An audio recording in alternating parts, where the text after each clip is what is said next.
You knew the risks when you decided to drive drunk. There could be a crash. People could get hurt or killed. But that didn't stop you, did it? You knew you could get arrested. You could incur huge legal expenses, and you could possibly even lose your job. You were well aware of the consequences of driving drunk. But one thing's for sure. You were wrong when you said it was no big deal. Drive sober or get pulled over. This message brought to you by NHTSA.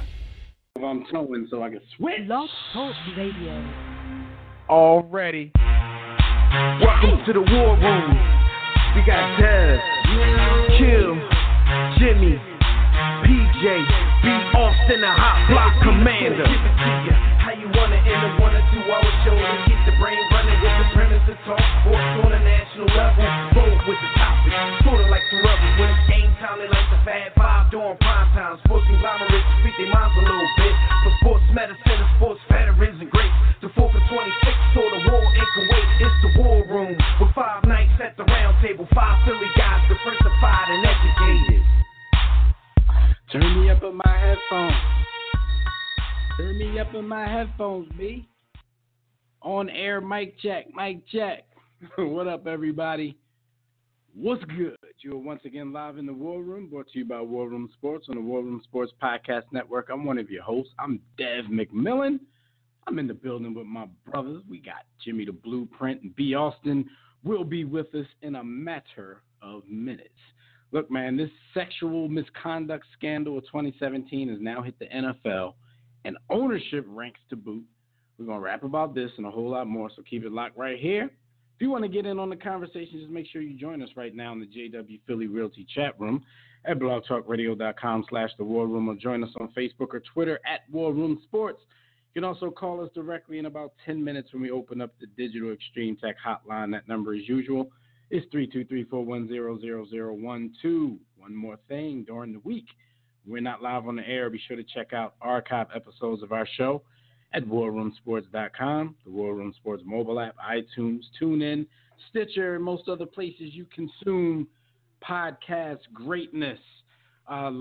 We are still down as far as our podcast network goes, but as we promised you for the last 2 weeks or so, we are working diligently at getting your favorite shows back to you pretty soon. So bear with us. Jim, what's going on, brother? Ain't nothing, man. Sitting here just, trying to figure out when this trial go. But no, so sitting here trying to make sure we get this podcast network back and running, man. So working underground with all of our tech people, trying to make it bigger and better than before. So, we working on some new stuff for the podcast network. But other than that, man, I'm just trying to navigate through this world, man. I barely speak to people when I leave the house because I don't want anybody to take anything the wrong way. So, it's good to talk to you on a Thursday because I barely speak to people these days. Yeah, especially women. You just got to shake hands formally, keep it moving. Don't say anything. You can't even say hello. Hi. I know. You can't say hi, and somebody will threaten to call the authorities on you. It's a crazy world that we're living in right now in 2017, man. Like, the last 2 years have really been themed, man. I know we talked about this before, man, but it's crazy that, it seems like every year is just going to have a big theme now, and the theme doesn't fail you. Like, it starts out that way, and you're thinking, like, oh, we got another year where this is going to be the predominant story of the year. And you're thinking, all right, it's all in my mind. But 2017, the sexual misconduct allegations, they won't stop. And, we're going to talk a little bit about that. As you all know, my brother Jimmy hasn't watched the NFL all season, so, we haven't really talked X's and O's here this particular season. But we're going to talk a little bit about this Jerry Richardson situation coming up. But before we do that, what's up? I say, I got some thoughts on that, though. Oh, yeah.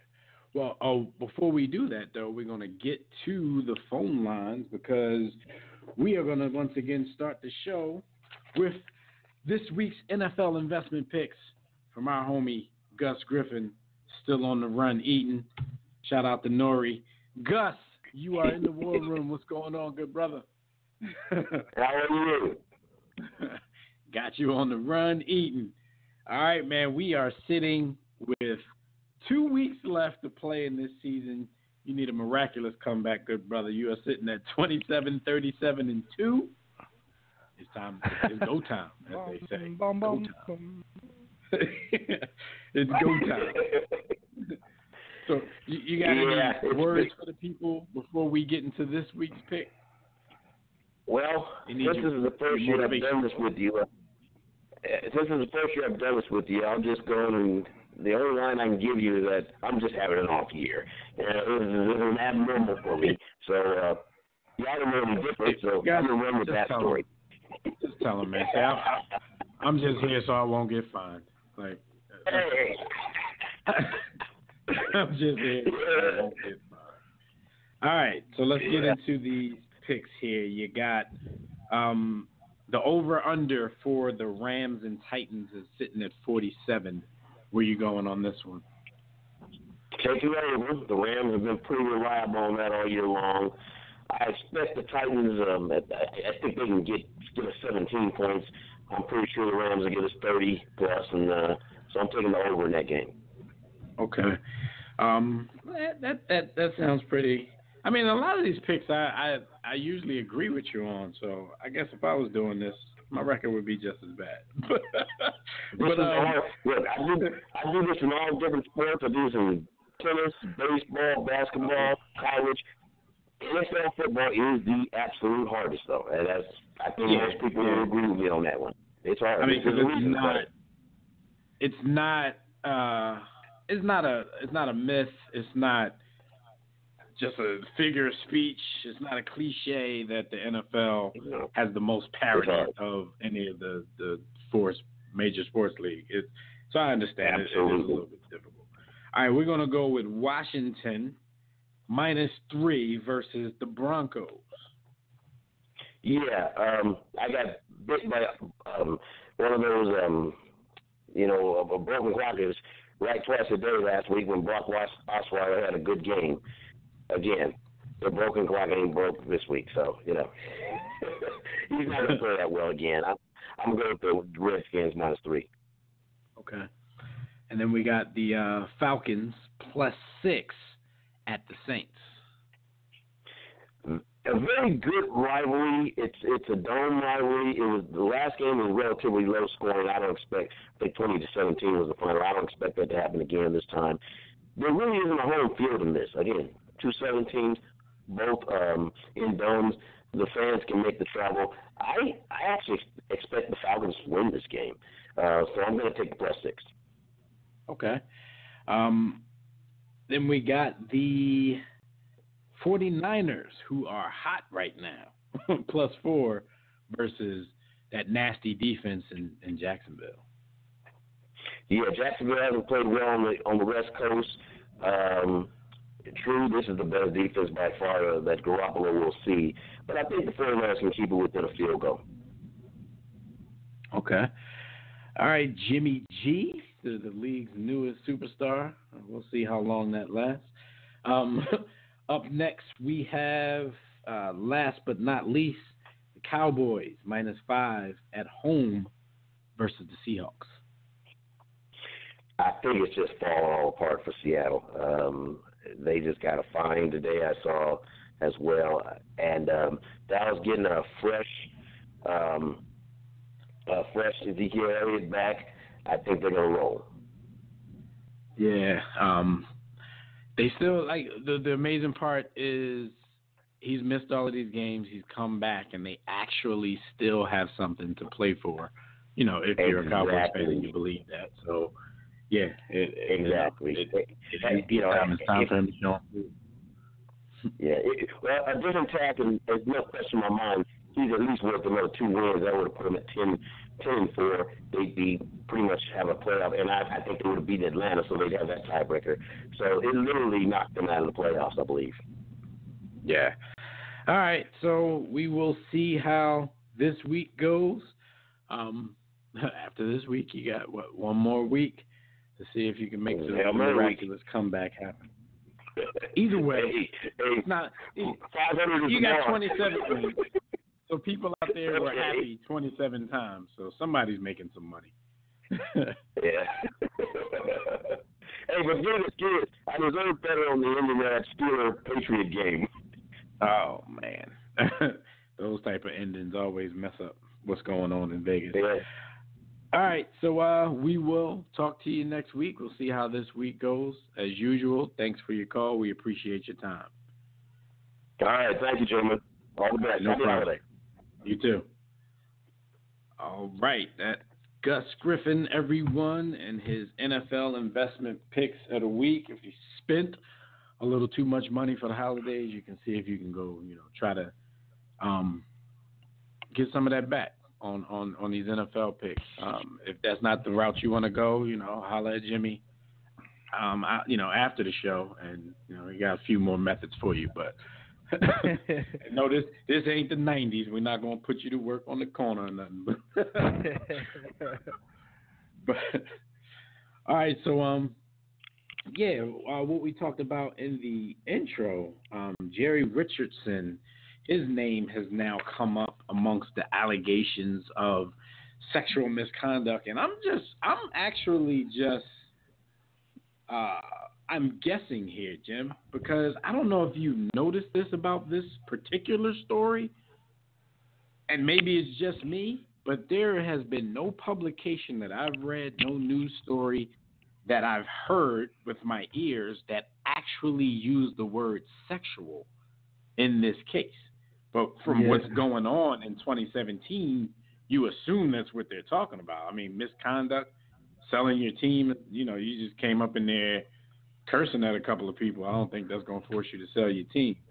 But I'm wondering if that is indeed the case, why this perceived protection of Mr. Richardson in the, from the media, because no stories I found actually uses the word sexual. What up with that?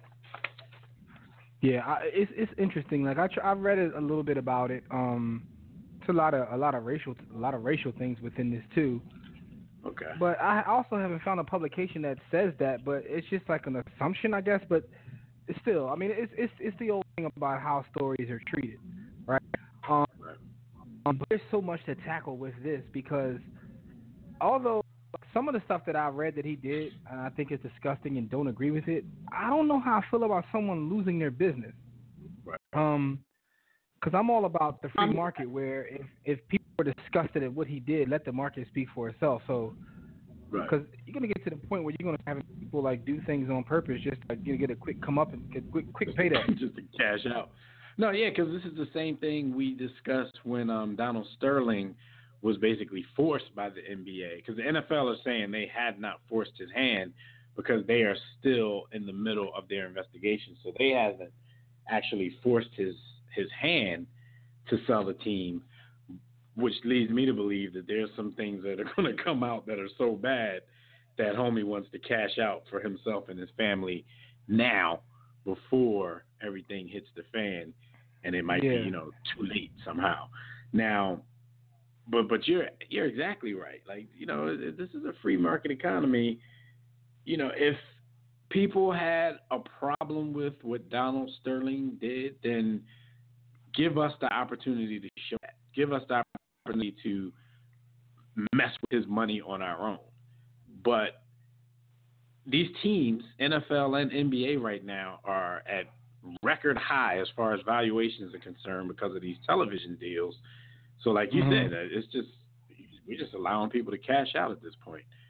He bought the team, I forgot the exact number, but he's about to walk away with maybe $2 billion for a team that he,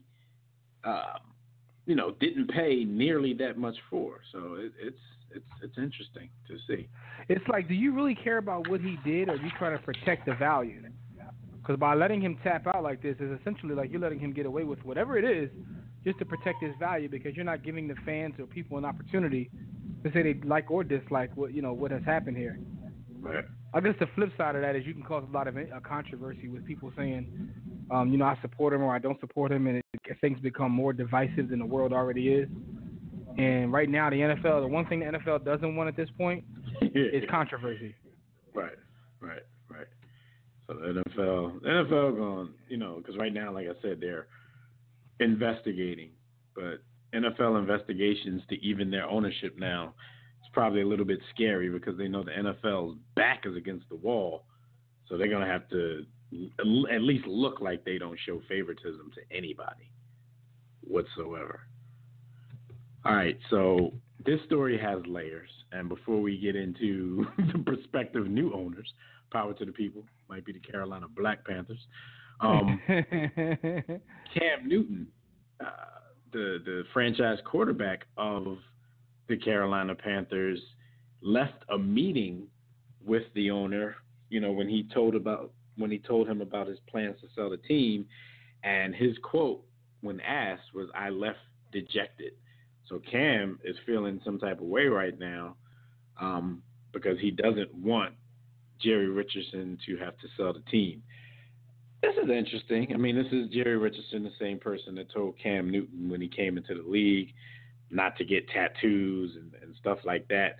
So, I mean, I guess on some level, what a lot of us look at is, who do you think you are type stuff. Cam might be taken to this stuff as like fatherly advice.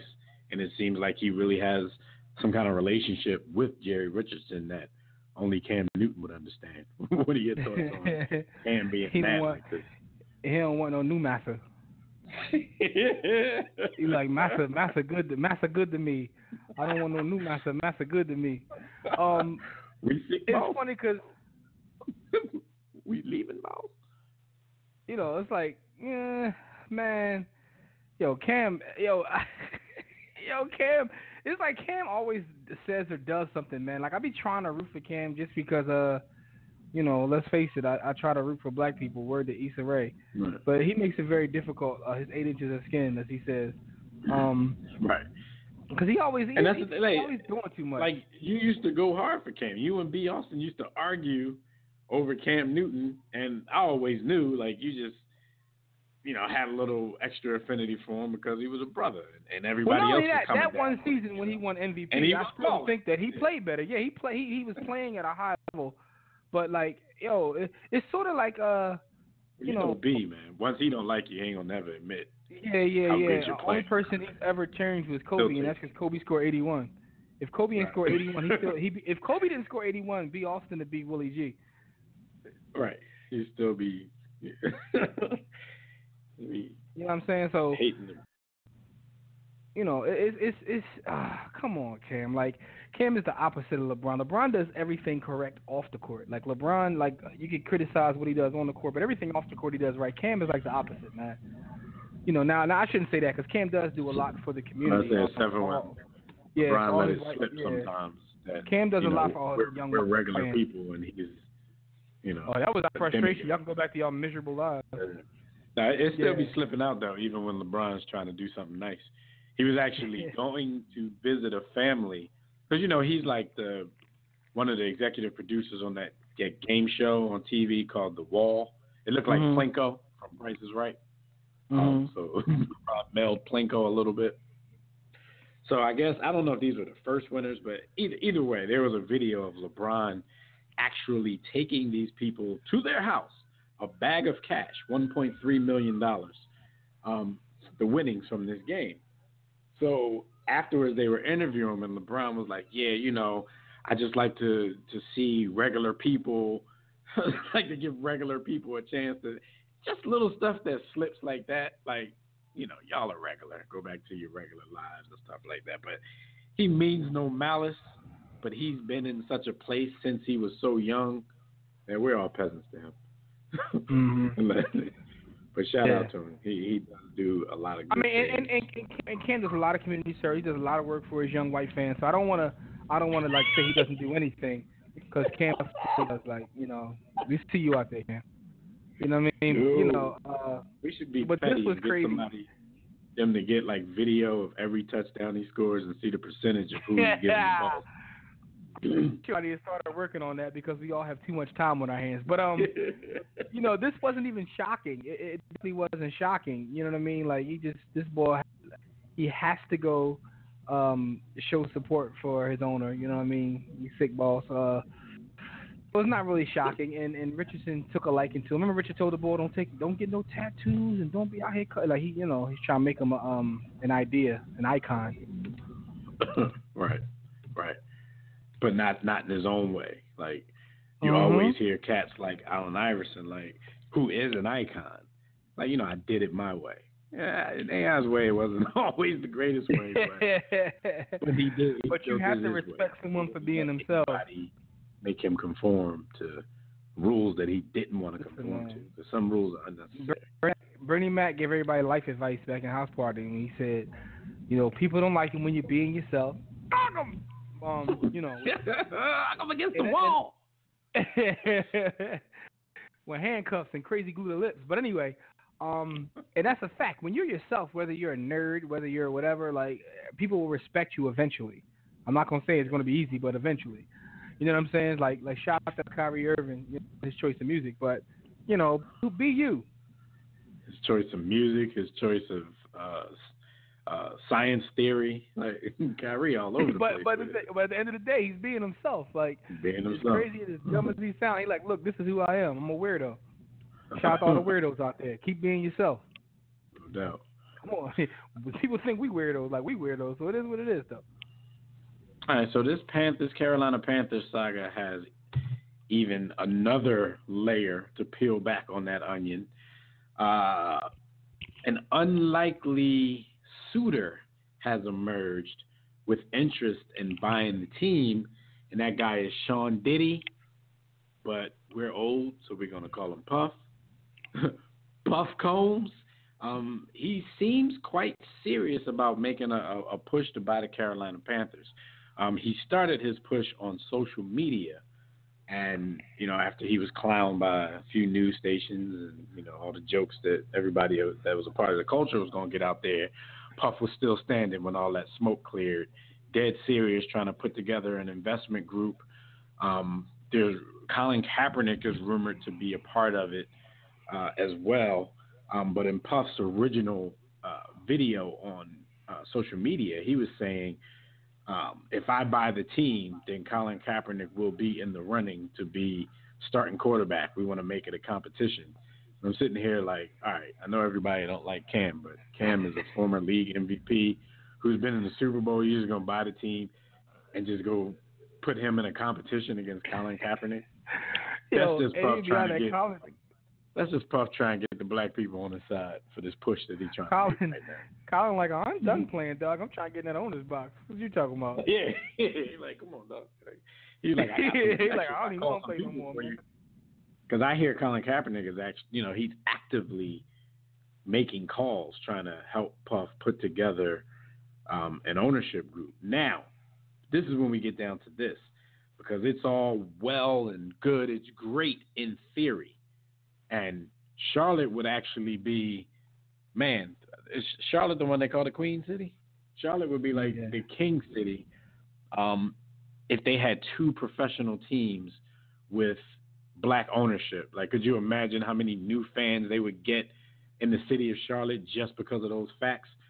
However, what people fail to realize, though, is the NFL has to approve, just like the MLB, NBA, like you have to approve ownership groups. And I find it damn hard to believe that the NFL is going to sit up here and approve an ownership group that contains Colin Kaepernick, somebody who has been rightfully so divisive in this year's NFL. Like, he wasn't trying to be divisive, but it's become a divisive issue because we know how certain people feel about it, and we know how we feel about it.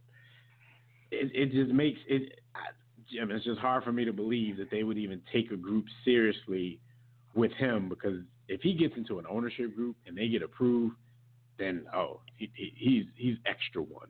He didn't just win, he extra one. He definitely did. But it's interesting, right? Because you have people like me who haven't really participated in watching it or supporting anything that League has done this year. And I know tons of people like me. In fact, salute to my brother Carl Tone. It's a bunch of brothers that get together every Sunday, and it's a ton of them, and they all were football fans. But now they get together in the parks and they take kids out, teach them boxing and stuff like that. My point in saying that is they do this all across the country. So there are people may not want to believe there are a lot of people who are kind of backed away. But if you actually then bring in an ownership group that includes Colin Kaepernick or even Diddy for that matter, what can I even say? Right. What argument would I even have? And now this is when I get into the conspiracy theory part. There is several people who believe that the whole Colin Kaepernick thing was staged by one George Soros. Now you guys know who people think he's behind Lives Matter and a lot of their antics and just like a lot of the liberal agenda he's been tied to financially in terms of putting his money up.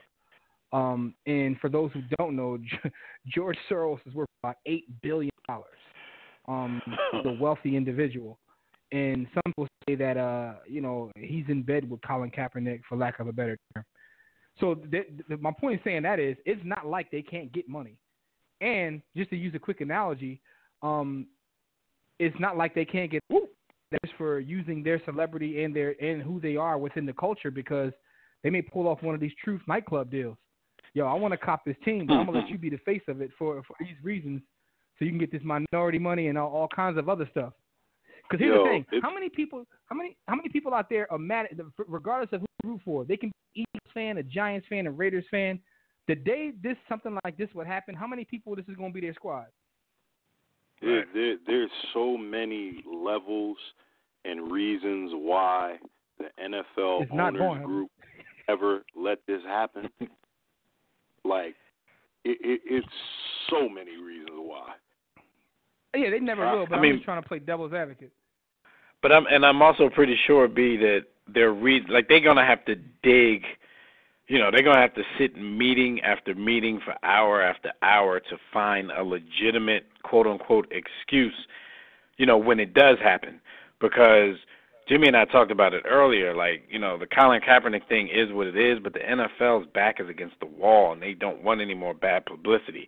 So if they do disapprove an ownership group that has something to do with Colin Kaepernick, then they're going to get that whole firestorm all over again. Like, y'all won't let him play, y'all won't let him be in the ownership group, blah, blah, blah. Mm-hmm. So they have to they would have to find a crazy reason that they could try to justify. They're going to be like, the cash is there, so why he can't do it? Because he got Diddy, he got 17 bodies on his head. But anyway, it ain't even. That's what. First of all, Diddy got to get, they're probably going to use him. Do brown checks, and whenever it seems as though there's an African American ownership group that's close to making a move. Remember when dude was trying to buy the Vikings? It always seems like the background check becomes similar to what you have to do to be Jason Bourne in the CIA.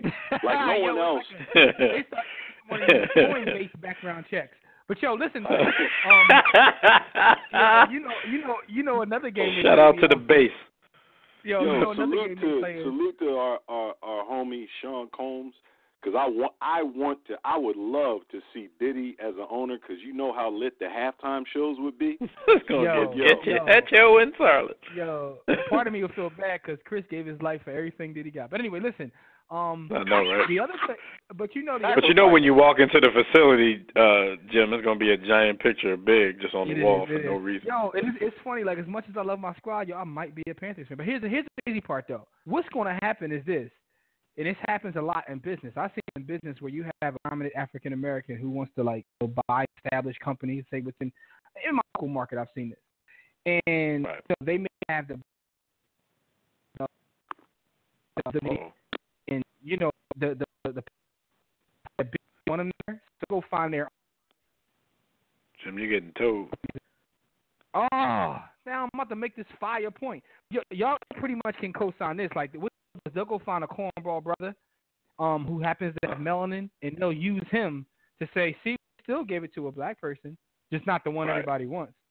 They'll give it to Dr. Ben Carson or somebody. Yeah. Dr. Ben Carson going to end up being the owner of the Panthers. He don't even want it. They give the team to the sheriff. Yeah, what's the sheriff boy from the election? Yeah, he'll get it. That's his name, the Sheriff Bull, the Milwaukee Sheriff Bull. Gunline, boss. Do they even wear cowboy boss. hats in Milwaukee?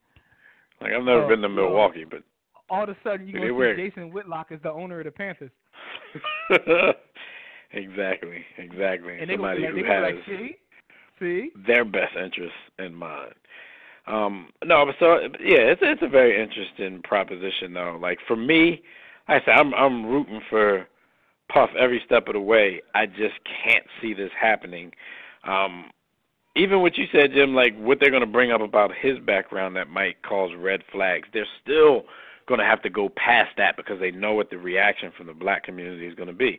They're going to have to find a white dude on the ownership team and get lucky with something that he's done and be able to use that as the reason that they're not going to approve this team. Now then, not to be chatty patty, we know Puff right now is said to be worth about $820 million, give or take. How would he end up 51% majority owner, being worth that? Like, I understand he's putting together a team, but this team, I guess it'll have to be one of those situations where Puff is just going to have to find a team that's just going to allow him to be Mr. Frontman on all of this. But what I'm saying is that's possible. With some of these liberal billionaires out here, and I name a prominent one who's said to be tied to all of them. Right.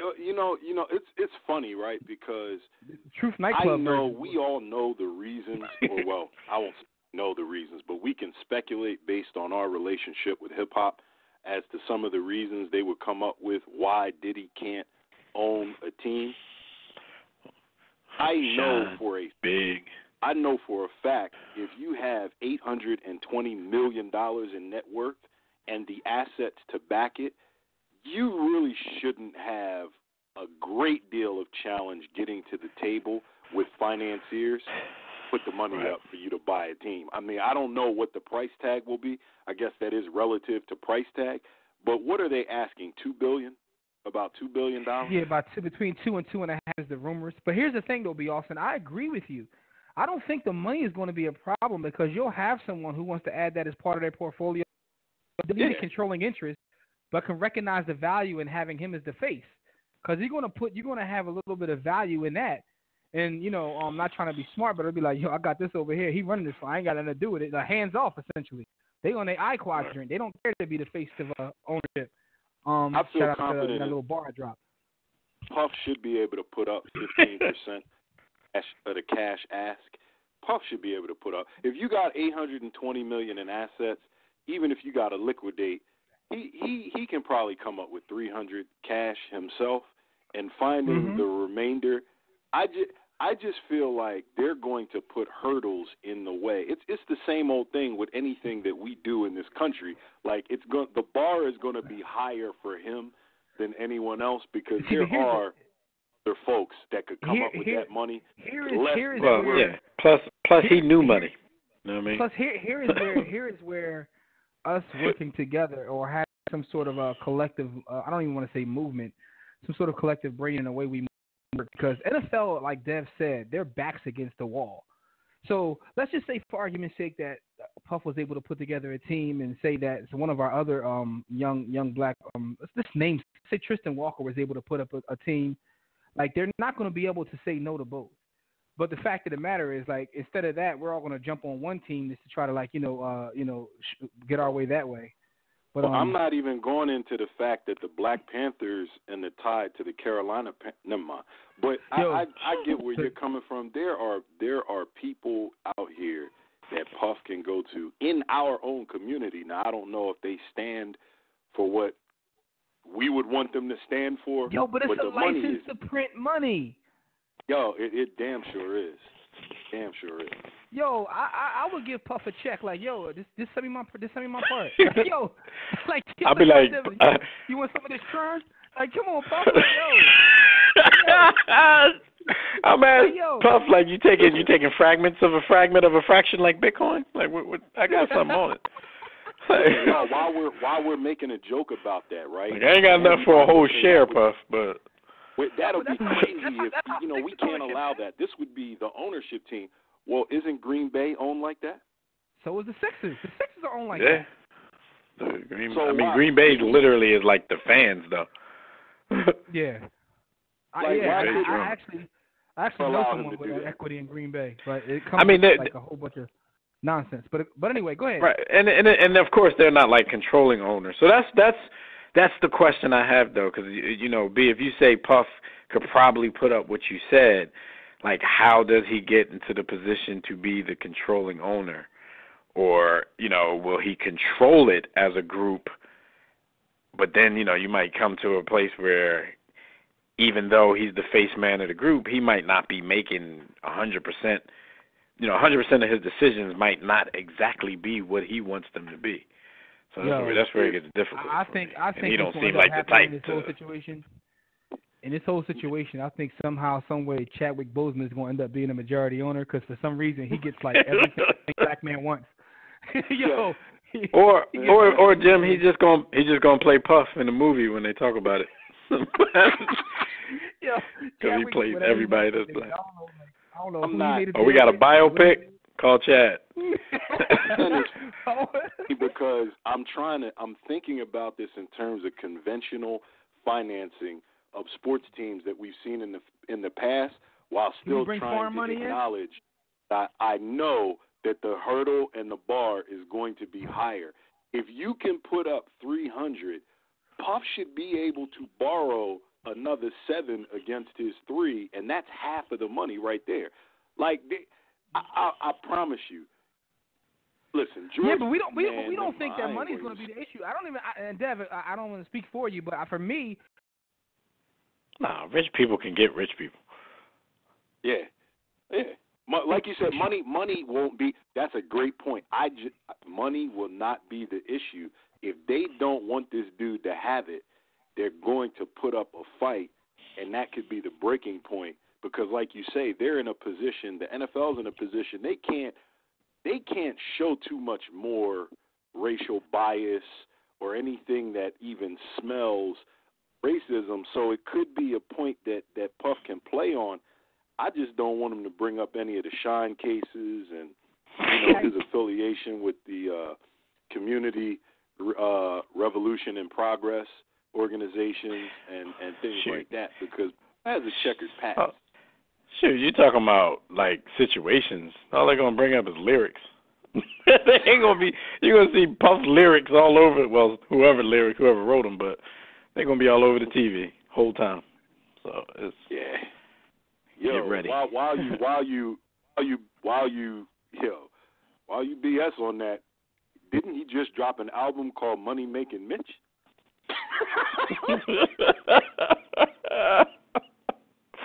Shout out to Puff. Puff McGruff. All right, so we'll watch this story. We're rooting for you, Diddy, Puff Daddy, whatever you calling yourself these days. You're still our homie from back in the 90s. We wish him luck. Jay. Jay, you know how he go with teams. Jay be on his $250,000 investment, and they just Russian boys just let you look like you own the team, and all your fans fall for it. Can I pay on it? Yo, people actually thought Jay was the owner of the Nets at one time. Yeah, they let him design the uniforms. Shout out to him for leveraging that though. Like, in that whole situation, like I don't knock him. He leveraged the hell out of that. I mean, you got to. It was nothing else to do from the situation but leverage it. So let them all for me at 0.5%. They want this trying. We'll see. They said this trying. All right, so in Ball in the Family news, which we always have, LeVar Ball plans to start a league called the Junior Basketball League for players who don't want to go to college. So basically, players that are taking his son's path, Melo and Jello, he wants to start a league for them Right now, that league is called the G League, but, we've always agreed that the G League, even when it was called the D League, has never put their resources in the right places and made that the kind of quote-unquote farm system that you might see in sports like baseball. So do y'all think this is a good idea by Mr. Ball? This really isn't directed at y'all because, my brothers, y'all have at least acknowledged that there's a potential that dude can be a coon. Yo, I'm so sick of this cat, man. Like, I understand the quote-unquote genius in his marketing ploys and the fact that his marketing really isn't marketing. It's just being louder than everybody else and saying stuff. This is just more of the same for me. Like, I don't even take this serious. I'm just, you know what? To be honest, somebody's gonna buy into this dumb stuff. Somebody's gonna buy into it, man. Let me. Yo. Well, he said, he said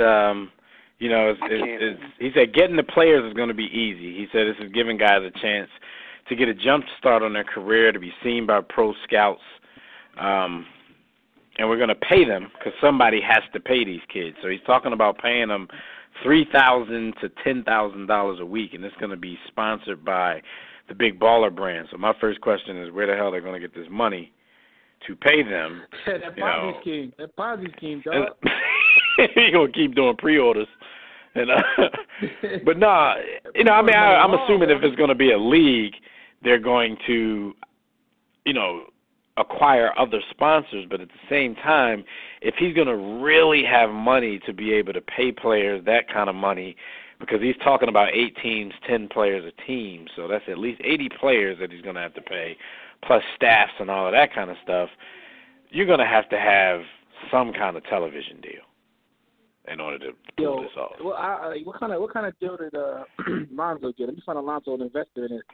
He probably got a bunch of the young Lakers invested in his idea. Brandon Ingram probably cut the check. The Kuz League. Can't Kuz own 20%.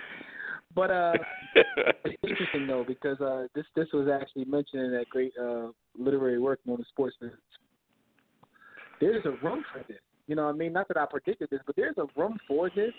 But my idea actually on Sports the Book was to take some money and invest in what's now known as the G League to make it what he's trying to create.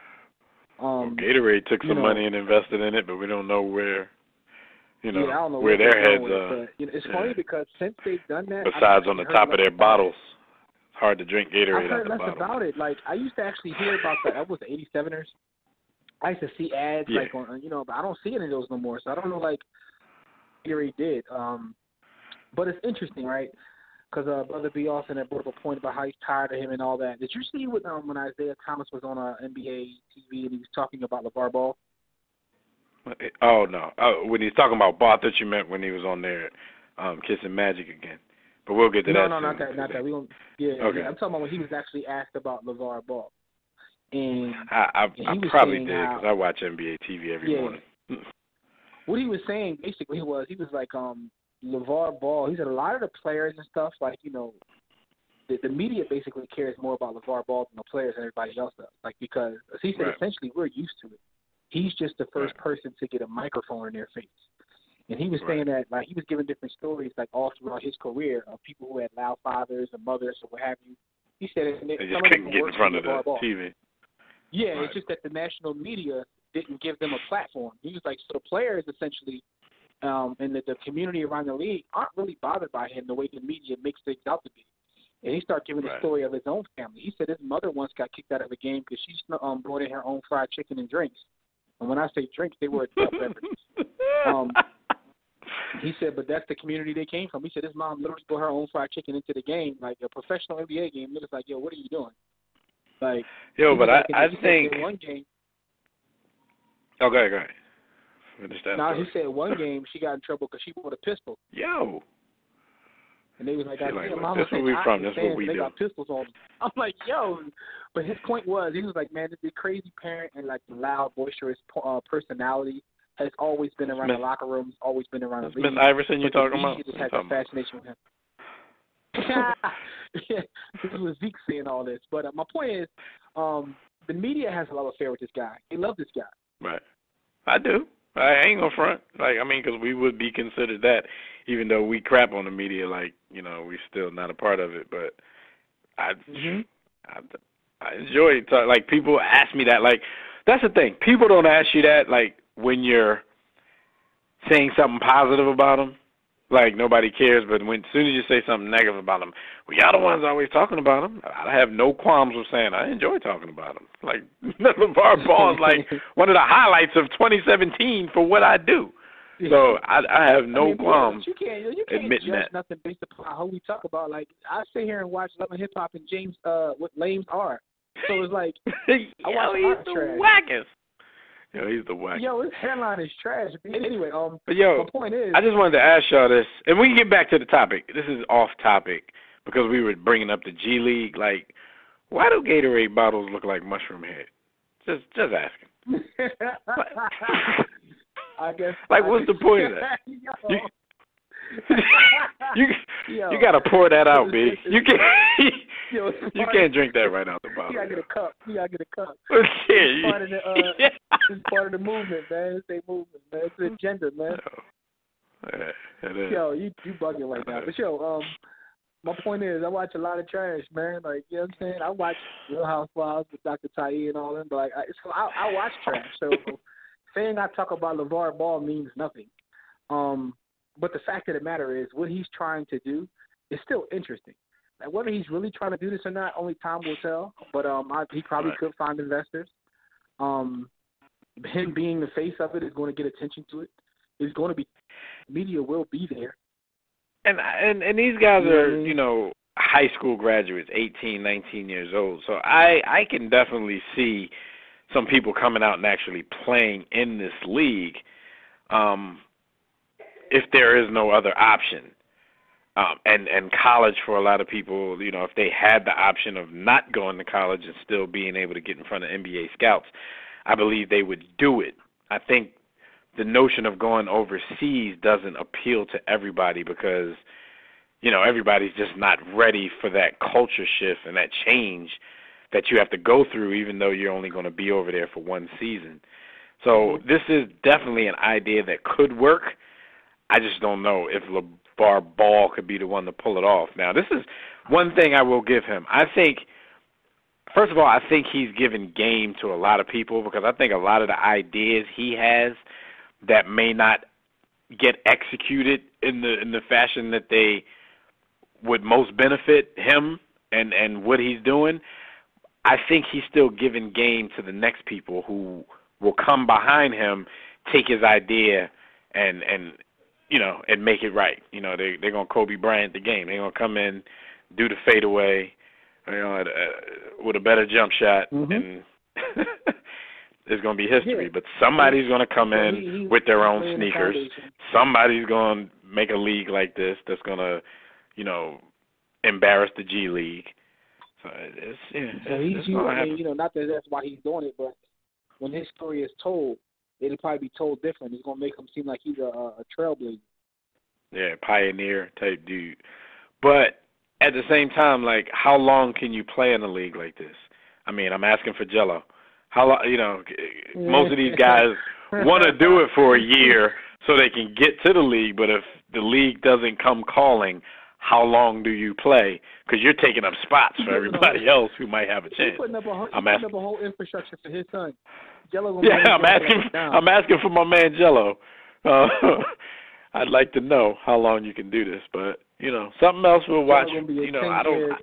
Ball league, and I don't know what his timeline is for getting this league together, but it's interesting to kind of sit back and see how far he can get with it. Because, like I said, I think the most important thing is somehow getting on TV. I know he's already probably talking to Mark Zuckerberg, trying to finagle some type of way to get this on the Facebook medium.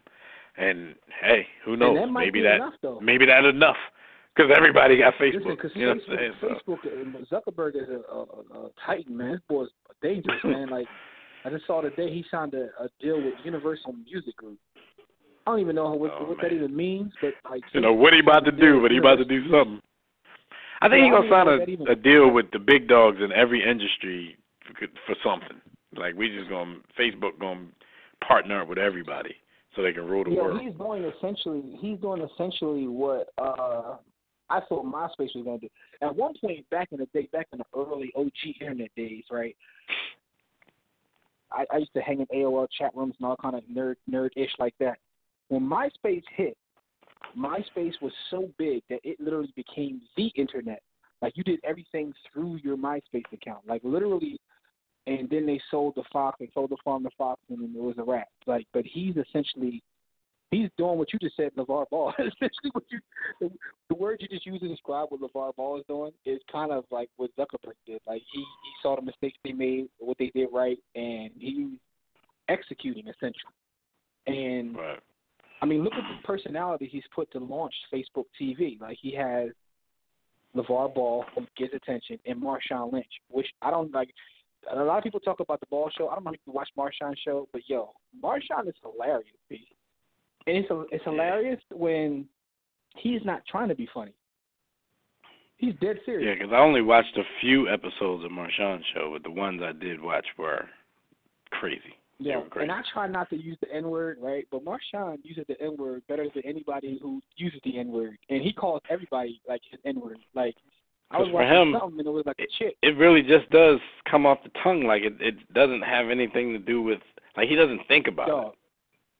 I was just watching one. There's no motive to it. This chick was dancing to something. She like made this move. He was like, "Damn, man, yo." The female, though. He's dead serious. Like, yo, my nigga. I'm like, yo, Marshawn tripping. But my point is, he's actually doing what you said LeVar Ball is doing for like all these things that are quote unquote trailblazing, but his execution is kind of suspect right now. That's kind of what I see. Zuckerberg doing to the internet media game, and if he can get this league somehow on that same platform, that might be enough. But I wonder if it's one of those things where he was just talking or he's serious about it, and only time will tell. Yeah.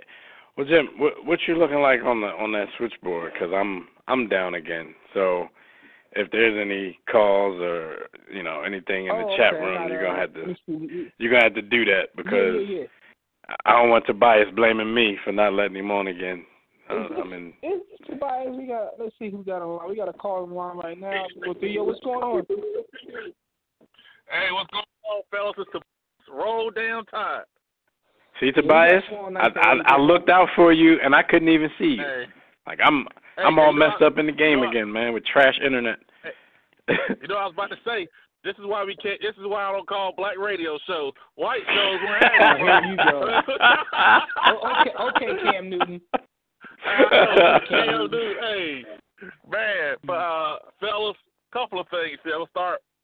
I heard Diddy wants to Puff Daddy, Diddy, Brother Love from WWE, whatever he calls himself this week, want to lead the charge of buying a Panther. I'm all for any black person trying to buy stuff like that. I am. But the thing I want to tell black people is, one, you got to understand, look at how many of those black people got their money compared to how many of those white people in their house systemic. Like, they had those systemic advantages to invest money in a Hardee's. They had that stuff while we had to be entertainers, which does not carry over to your kids a skill, just the money. And hopefully you didn't waste that, just personality. Now, so I have a quick rebuttal to that, Tobias, right? Like, not necessarily a rebuttal, but a thought about that, right? Because a lot of people chastise us and say, we're entertainers, we're athletes, we don't do X, Y, Z. My problem personally isn't with us being entertainers and athletes. It's just that within those fields, we don't even own that. If we were somehow able to get control or ownership of those fields, because let's face it, those things are industries in themselves. The fact remains is we're just the talent and not the owners. There's not a problem with us being in those fields, but let's get some ownership in those fields. And you got to understand, in the grand scheme of things, everyone else has had a head start. So bingo. As much trash as we talk about, like, we don't do this and we don't do that, actually we are doing this and doing that. And we're just not in the same space because we haven't had the head start. But that's what scares. And when you see things rise the way the current climate is, is because in all those things, in in technology, there's black people doing things. In law, there's black people doing things. In finance, there's black people. So you get my point. My point is we just haven't had the head start, for one. And for two, my problem is the lack of ownership in those spaces, not necessarily the fact that we are great entertainers. Nothing wrong with that.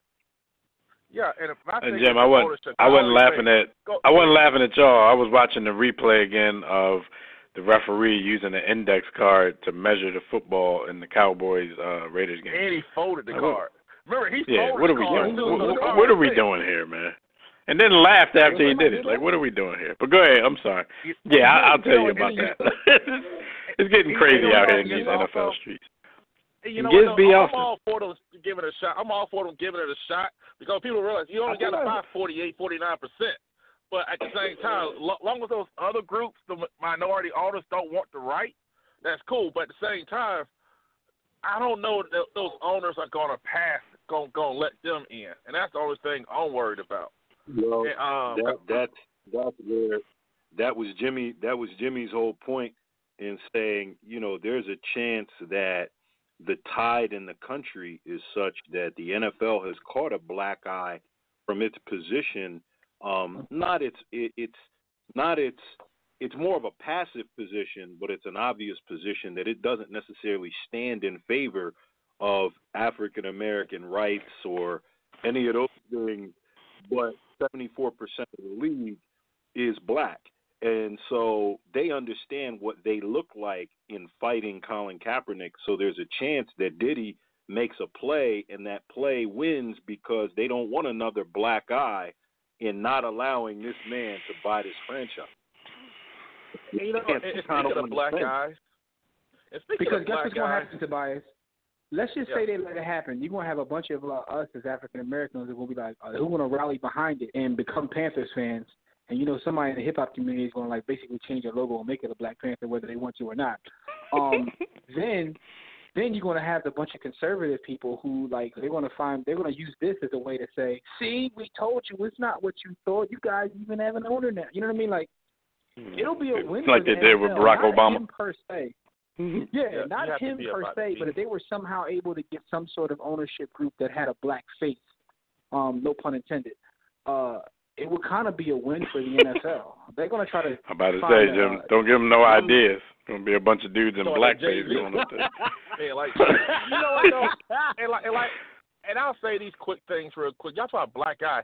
Cam Newton needs to shut up. He sounds like Steven right now. That man, like Shannon Sharp brought up. He always sounds like Steven. Yeah. When doesn't he sound like Steven? He's always been a coon. And Dev, am I using that label correctly in this case? Because I know it is an overused cliche, but he is coony. Because here's the thing, guys. His 8 inches of epidermis. Jerry Richardson never spoke up for him. You know what I'm saying? Like Shannon Sharp brought up a good point. I didn't even think about it till you said it.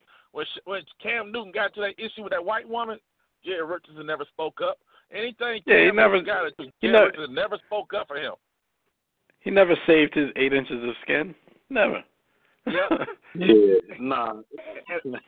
It's and I'll say this part though. I'm on the side of the owners not allowing this to go down, not allowing a black ownership group the game. You know who got who got an 8-inch epidermis though?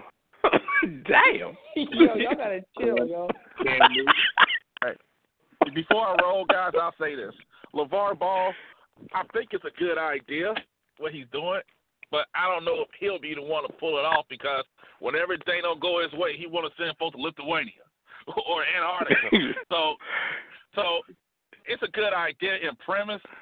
I'm just wondering if he's the guy that can really pull that off. Yo. And that's all I have, guys. So you're saying if okay, no doubt. We rap to you, man. We rap to you next week. Right, Happy holidays to you. Yo, so he's saying essentially, y'all, if you know, the TV camera is not shooting something the way LeVar wants it to be shot, he might just pull out and stop the whole league. Like, man, we ain't doing this. Let's go, everybody. Grab all the teams, fans, we rolling. Go to another gym. Yeah. Go to another gym, take his ball and roll. But what's interesting is, right, so within this whole thing we're talking about here, like, you know, if Papa Diddy Pop can't get approved, this is also a time for someone like a I haven't heard Papa Diddy Pop in a minute. like a Robert F.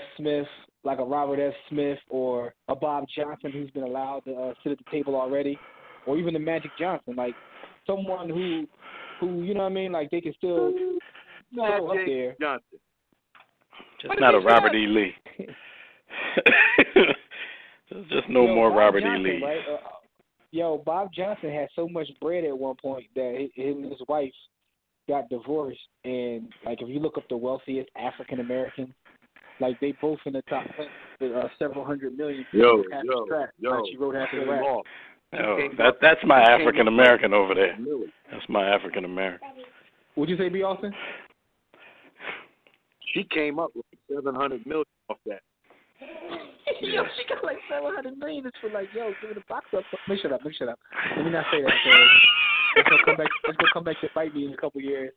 My point is, will. Robert Johnson had accumulated so much wealth that by divorce, him and his wife both was like in the fourth list. Just based on the bread he had to give her in a divorce. Yo, my man Bob got mad and went out and bought Tracy Edmonds after that. Yeah, he definitely did. So, you know. I mean, I should. Right, well, he got with her. Let me not say. I didn't realize what you said. Like he went and bought her. No, he got with her. I know. Jimmy's like, yeah, he definitely did. Like, whoa. I didn't think about what he said. Damn, Beyonce. All right, let me give y'all a quick stat of the week, man, before we move on. And got to qualify this a little bit because this field goal percentage stat that I'm about to give, it has to be players with 15-plus field goal attempts per game, and 34 players in the NBA qualify to be on this list. The lowest three individual field goal percentages in the NBA for people who qualify, 15-plus field goal attempts per game.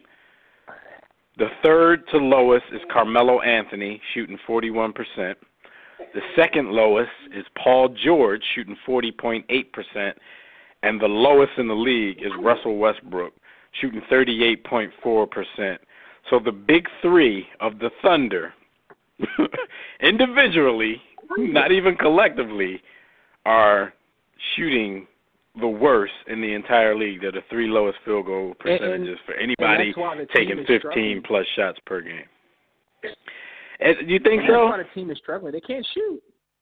I think the fact that they don't have a bench forces these guys to just take shots all willy-nilly. Well, here's what's interesting about that. I think, how many teams are in the NBA right now? Because I lost count. 30, 32, 30, something like that? 30. How many teams total? A lot of teams. Either 30 or 32, whatever it is. But the fact of the matter is there's 34 people on that list, and 3 come from one team. That's crazy. It definitely has to play a role because they're underachieving, at a level right now. I'm like, okay, we all understand how the chemistry thing goes when these type of dudes get together, but there's some teams out there that they should beat strictly off talent. You know what I'm saying? Like, some teams you just shouldn't be losing to the way that they're losing to. Well, they don't work well together. Like, Russ needs someone he can run it like a mean pick and roll with. Like, the pick and roll with Melo just doesn't work. Like, he needs someone that can, like, run Melo not going to roll. Melo ain't going to roll. Melo's never going to. Melo ain't about that roll like. So they just don't work well together. It's funny because when they first got there, they was all happy-go-lucky, and Paul George was talking about staying and all that. And as I watched him play, I'm like, yeah, he lied. He lied. I do think that they're going to end up figuring it out, but in the process, it's been very, very painful and ugly to watch. Yeah, so but in terms of the stat though, like that's interesting. Like when I saw that, I was like, first I was like, damn. Then I was like, yo, how do y'all get 15 shots off? That's a lot of shots. That's 45 right there, just from 3 catch. Ain't nobody else. But I think that's the problem right there, Jim. I think they're all trying to make a concerted effort to make sure all three of these dudes get theirs. So you're gonna have this, like everybody's gunning, and you're taking bad shots because you know. But here's the thing: to LeBron and D Wade, to their credit, right? And I don't think they really worked well together in terms of the pieces didn't fit perfectly either. But when you watch them play, you can tell at times, like even both of them kind of like sacrificed their game for the betterment of the team. I never felt like they were forcing shots the way these guys do. Like they weren't trying to like, Ron has to get 15, 20 shots. D-Wade has to get 15, 20 shots. Like they kind of like just played ball. And when you watch the Thunder play, it doesn't feel like they're just playing. Bron didn't want 15 shots back then. I mean, and plus those guys were in their absolute primes. I mean, you know how it is. As soon as Dwayne Wade missed a couple shots or had a couple bad games, and all LeBron fans called him old. But those dudes were in, you know, their primes when they did that. And Russell Westbrook is in his prime. Paul George, we don't know exactly what he is still after the leg, but we can still say he's in his prime. Melo's not in his absolute prime. And the fact that you have Westbrook and Paul George in his prime, Paul George is a very good player in this league, but he's not LeBron James, Dwayne Wade, Russell Westbrook. So, I don't know. To be as excited as they were, like this is the kind of excitement you might have had if Westbrook and Melo were closer to the same age and they were able to play together in both of their absolute primes. But I don't know. This is not looking good right now. I agree with B. Austin. I think at some point in the season they're going to become a problem, but it's ugly while they're learning. Bro, the problem of course is they beat us. They got to make up for my man. They got to make up. Well, we ain't shit. They got to make up for my man Robertson because Robertson is negative. Yo, I take everybody on this right now as a better NBA shooter than him. I didn't say NBA player, but as an NBA layer upper. Yeah, he trash. Yo, he's defensive trash. He D's up though. He definitely could D up. So there's a spot for him on the floor. You understand why he's on the floor, but it's difficult for a team like that who's already struggling to have him on the floor at the end of games. He's going to lock up on whoever he's defending, and I watched him do it to J.J. Redick for 3 overtime periods. But he's no help on the offensive end. Like, he's literally shooting air balls from wherever he takes the shot.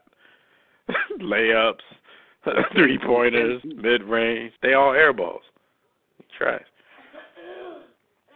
Shooting just doesn't seem like a skill that's too hard to perfect. I mean, everybody's not going to be Reggie Miller, but you go into the gym and take, 2,000 J's every time you hit the gym, like, yeah, I just don't think there's any excuse either to be that bad when you let the ball go. I'm looking at you, Ben Simmons. They ain't got time for that. I'm talking about you already in the league. You're trying to see what's up with these IG models. No doubt. All right, so that's the stat of the week. And that was Hot Topics, of course.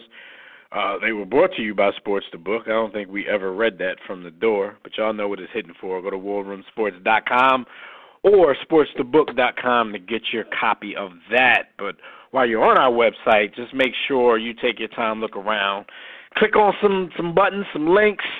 If you want to hit us up, you can email us at info@warroomsports.com. You can buy some memorabilia while you're on the page. Click the blog tab to read our blogs. Subscribe to our iTunes podcast or watch our webcast at War Room Sports TV. To download our free War Room Sports mobile app on Android or iOS, and to get everything I mentioned on the go. And, of course, that will include, when we're back up and running, the War Room Sports Podcast Network. But if you want to talk to us right now, I don't have a clue what's going on the switchboard or the chat room, but I'm assuming it's still open. You can enter the chat room by signing up for a free profile on Blog Talk Radio, but if you don't want to do that, you can sign in through your Facebook and Twitter accounts. But while you're at it, click follow. That'll get you updates and reminders about the show, and that is at blogtalkradio.com/The the War Room. So we'll be taking questions, reading posts from Facebook, Twitter, the chat room, and the War Room Sports Game Time group on the GroupMe app. If you don't have that, make sure you get that. We'll do all that during the show, but if you want to call in and speak with us, the Digital Extreme Tech Hotline is open, 323-410-0012. Press 1 when prompted. If you're already listening from your phone, just press 1 if you want to talk. But if you don't get through today, it is not my fault. I know how a lot of people like to blame me, but I can't see you, so if you don't get on, talk to everybody else. Shout out to Skyview, who as always is holding down the chat room. You know, he had a couple points about, you know, he has 3 sons who are graduates or whatever, and he's saying there's no way that he would let them go to LeVar's DA League, which is the dumbass league. You know what I'm saying? So, you know. Give LeVar a chance. He also said, where's Reginald Lewis when you need him? Shout out to the OG Reginald Lewis. You know what I mean? First black man to buy $1 billion business. Get that money. Left his network to his Filipino wife. Well, that's either here nor there. But you know, he's still the OG. Respecting his book is one of my favorite books of all time, just because the title is "Watch Your White Guys Have All the Fun." But anyway, but to your point, Skyview, when we kind of like buttress the point that, you know, there'll be a lot of people trying to come in to make a play for this team now, and we don't think that Puff is going to be the only black person trying to make a play because, I mean, let's face it, people are going to try to take advantage of the situation. But anyway, Skyview's holding the chat room down there to answer your question and, you know, jump right back into the show. I know you had to tell us what happened while we were on the ground. While y'all were on the grind is brought to you by DirecTV. If you like a better TV experience than cable has to offer, including some of the most extensive sports packages offered by any service, go to DirecTV.com and order a better TV experience. If you call yourself a sports fan, then you got to have DirecTV. Man, after 7 years, ex-NBA player, the late Lorenzen Wright, his wife is being charged with his murder 7 years after it happened. Remember, you know, his case had been pretty stagnant for a long time, but I believe they found a gun in a river. I forgot exactly which river that was. I'll look that up in a minute. But she's now living in California, so she's actually trying to fight the authorities' attempt to extradite her from California to Tennessee to bring her up on these charges now that she's charged with killing Lorenzen Wright back in 2010. And this is Shara Wright, whose name had been all over this case before. There was the whole situation with the $1 million insurance policy that Lorenzen left for her and their 6 kids. That's kind of messed up right there. I hope she didn't kill him for the insurance policy, because shouts to Bron. Normal people got better insurance policies than that. But yeah. So what do y'all think about this newest development in this case? They're now charging her with murder if they can get her to come from California to Tennessee to face this music. This case is crazy. Made me start looking at my wife sideways and start asking her certain questions like, "Yo, babe, you ain't gonna be laying a murder game down no time soon, are you?" No, but like, how do you murder someone that you? Because even if you guys have like a bad breakup at some point, and they have 6 kids together, so at 6 points they had to have some sort of feelings for each other at least 6 times in this, like, you know, in this at lifetime. Least 6 like, times. At least 6 times. Then you bang him out, how do you leave him somewhere in the woods for dead, go throw away the gun into the river, like, you know, like this was straight execution style or something. It was a crazy thing. And then you're his wife, so you're the one that has to call the authorities and say, my husband is missing, knowing what you did. Yo, but according to what I read, she didn't. His parents did. Oh, so she looked guilty from the door. She ain't even going to say that the dude was missing. She never did. Were they separated or anything at the time? I don't even remember. It's been so long. They were. I don't think they were separated, but they were like going through it. And she had used the excuse that because of their like arguments or whatever, he would leave the house and just like, you know, go off for days on a time. And she made some kind of crazy story up to the police that he grabbed like a duffel bag or something, and he told someone on the phone to meet him with the money. She tried to insinuate that he was selling drugs. Okay. But you know, she needed more people. But I just don't understand how you can be that vicious. Like, I watch Snapped a lot, just to look for signs. But I just don't I don't know how somebody can be like that brutal to someone that you loved at one point. I just don't understand that. Like, there's young ladies that may only like met and share one intimate night with, that I couldn't do nothing like this. Like, what is wrong with you? Like, yo, and she supposedly conspired to kill Lorenzen Wright with a landscaper named Billy R. Turner. So I don't know if this was her dude at the time, but you can never commit crimes with a dude named Billy. Like, Billy is just a name no one snitch. Like, yo, they picked up Billy. You know you're done. Like, so they like I said, they found the gun that was used in the killing in a lake in Mississippi. Remember, it happened in Tennessee, so they found the gun in a lake in Mississippi. So this guy Billy R. Turner, he's also being charged with first-degree murder and has pled not guilty. So Billy probably spilling all the beans, and even beyond that, because it's been so long, she probably thought she got away with it. Like, she probably thought she got away with it. And she probably opened her mouth up to somebody that's going to snitch on her now. And like you said, I mean, she probably been sweating lately because they brought everything back up. Like, they had some leads. Yeah, so lately she probably was like, oh. But hold on, though. How do you have only that amount of insurance when you got 6 seeds? 6 seeds and an NBA salary. Like, Damn, I'm not victim blaming here, but damn, Lorenzen. Yeah, I guess he figured food on your family. So y'all got food for yourselves. I wonder what Latrell Sprewell insurance policies look like, since he was so concerned with putting food on his family.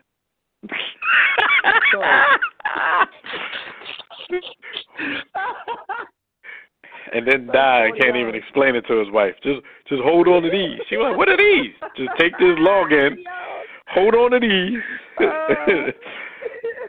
When the going get rough, the trial gonna get going. But yo, Jimmy, who's naming these cryptos, man? Who's naming these currencies, man? I don't know, man. We must have had a WRS crypto, but anyway, so this story right here is kind of crazy, man. Like, it's gonna make for a mean Lifetime movie. I tell you that. All right. I don't know. Lifetime is though. They might make her the victim in this joint. Like, she had nothing to do with it. Yo, I'm watching the Sixers game, and man, Covington just ran to the back like he got the bubble guts or something. And they gotta have a camera following you as you running through the joint like you trying to hold something in. All right, but anyway, his account to make sure that money still was there. He going back to see. He going back to see what his Coinbase look like. He want to check his cargo log in real quick. Like, let me see if this money's still there, because I ain't playing with it. ESPN president John Skipper is resigning from the company, and he's citing a substance addiction problem. He says, I've decided that the most important thing I can do right now is to take care of my problem. I've disclosed that decision to the company, and we mutually agree that it was appropriate that I resign. I will always appreciate the human understanding and warmth that Disney chairman Bob Iger displayed here and always.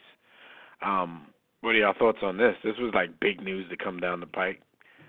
Head of ESPN rolling out substance abuse. It's crazy. Because like, first thing you think, and it shows you how crazy the climate is. You're like, yeah, it's something else. 2017, man. Yeah, he was Me Tooing somebody. But like, I mean, maybe he generally does have an alcohol problem. The crazy part is, when you said that, my first thought was, I hope so. Like, I hope this dude's an alcoholic. Damn. Or a drug addict. I hope you have an addiction to alcohol. No, I'm just saying that's more proof of how crazy the climate is right now. Because the first thought that popped in my head when you said, maybe this dude has an alcohol problem or a drug addiction, I'm like, I hope so. I don't mean to say I hope so, but it's like, dang, we don't need anybody else just getting torn down because he can't keep his hands or his mouth to himself in the office. And everything's just way more, it's on a way more serious level than it used to be when most of this stuff was just, unfortunately, a part of the culture. Part of me, like, all right, so the conspiracy theorist wants to think that, from everything I'm reading, like, things aren't good with the worldwide leader in terms of the business right now. But there's always pressure for every business to get bigger, produce more, make more, and right now they're not because of competition and because of the change in climate in sports media. So part of me feels like he thought like he was about to get, Papa John's, and he was like, all right, so I can get some protection by claiming an alcohol problem. So now they try to get rid of me. You know what I'm saying? You look bad. So maybe it's like a defense move. I don't know. Because he knows. Maybe I watch too much TV. I mean, he knows he probably blew it with the network when he didn't get that Ball in the Family show. Right? You can't compete with that. Zuckerberg, man. You're taking it. All right, so that's surprising news, ESPN. News coming out of Turkey. The Turkish government are trying to they've indicted, actually, NBA player Enes Kanter, who's from Turkey, and they're seeking a 4+ year prison term for him for insulting the president. Maybe I'm going to take a shot at his name. President Recep Tayyip Erdogan. All right, the president of Turkey. He supposedly insulted him with a series of tweets back in May and June of 2016. Like, Jimmy, what world are we living in? They are trying to give this man 4 years in his home country for presidential sensitivity. What are we doing here? Yo, all I'm saying is, like, as much trash as I talk about our country, I'm glad I live here. But what happened? I don't know, right? Like, they try and give my man 4. Can you imagine that? Like, because Trump would do this if he could. He would do this if he could. He might be looking for this to have accept precedent. Like, I could do that? He's like, word? He put a call in to the Turkish government, man. How do you go about getting this placed into law? So how we set this up?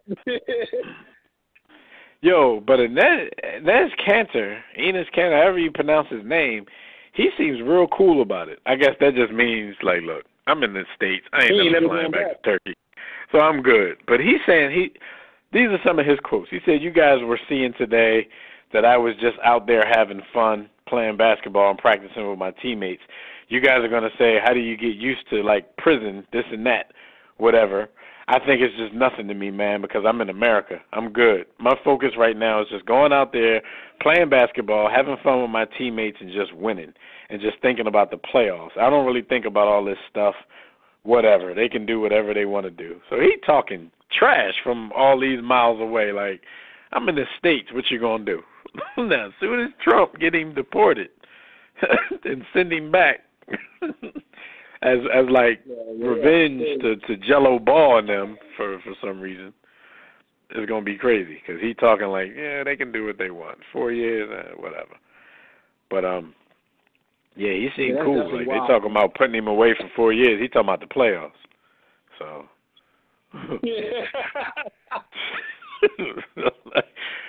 My man talking about the playoffs. Yeah. So shout out to him not being scared. He like, it's whatever. So last but not least in this week, while y'all on the grind, and y'all may have heard us make several references to cryptocurrency, Bitcoin, and others during today's episode and probably, episodes dating back into the past. But now retired NFL running back, and I didn't know he was retired until this story came out because he was on the roster this year, but couldn't get any burn even when Zeke Elliott got suspended. But Darren McFadden filed a lawsuit against his former business manager, alleging that he mismanaged his money throughout his professional career, and he had no idea how much he would be worth had his money that he gave to his manager to invest in Bitcoin back when it was like $790. He gave him $3 million, Jimmy, to invest at $790 per coin. He's supposed to be worth $237 million right now just through his Bitcoin account, but his manager supposedly pocketed the money when he gave it to him. So this is what we go back to. Like a lot of these NFL, NBA players, they hire people to manage their money, but they don't really know who they're hiring because there's no system of checks and balances. You just say, okay, I got me an advisor.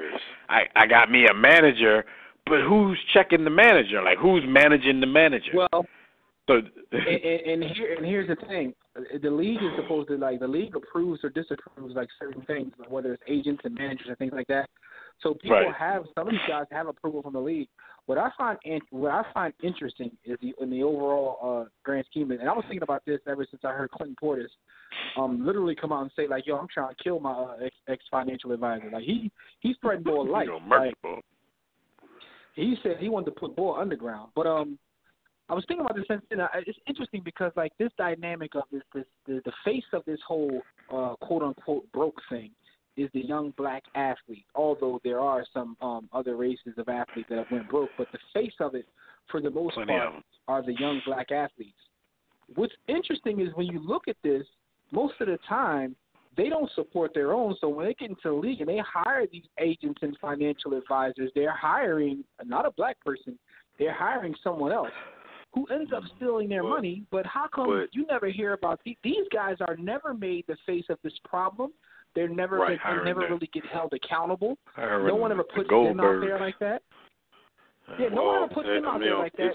We all look at the athlete as being stupid, which it's a little bit of truth to that too. But at the same time, these guys that are taking their money, they're allowed to just keep conducting business as usual. This is a great. You should be able to trust your financial guy.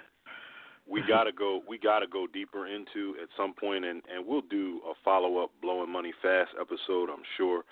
But the reality is, this speaks to exactly what we talk about when we speak of systemic bias and white supremacy in America. I ain't got no bell, Jimmy. Ding. We gotta verbally ding.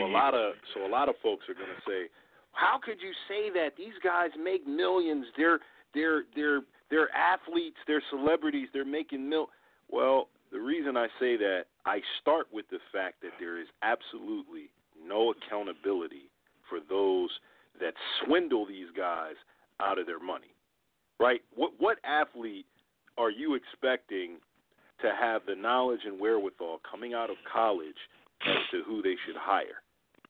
First of all, spoons, my G. And the reality also is that it's a hustle that benefits the agent, because your agent is your everything.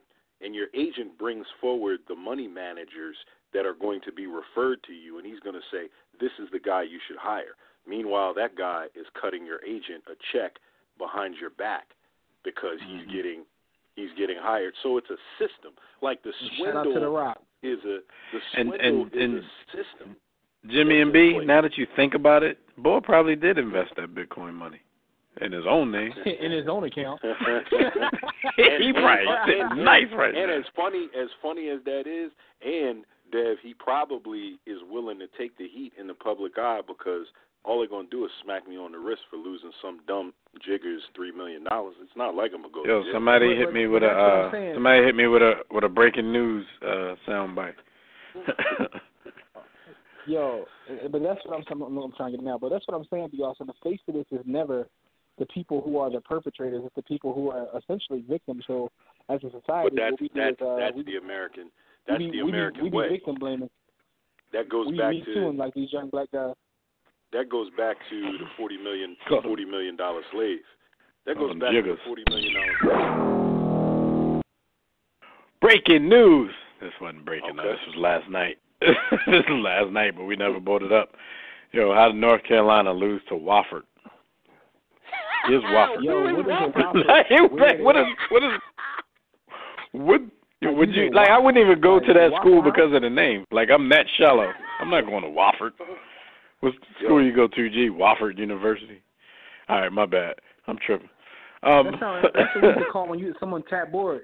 He Wofford. I know. Anyway, Wofford. But B. Austin, like the whole point with this story though, and the story was kind of crazy when I read it. I was like, damn, all the stories, all the news and business pages talk about these days are crypto, which is like a little irritating. But at the same time, when I saw this, I was like, damn, another one of these stories where people want to look at him like he's stupid. Yeah. But essentially, the person that took his money is getting away with it, man. Like, and it's sad, man, because there's so much generational wealth being lost.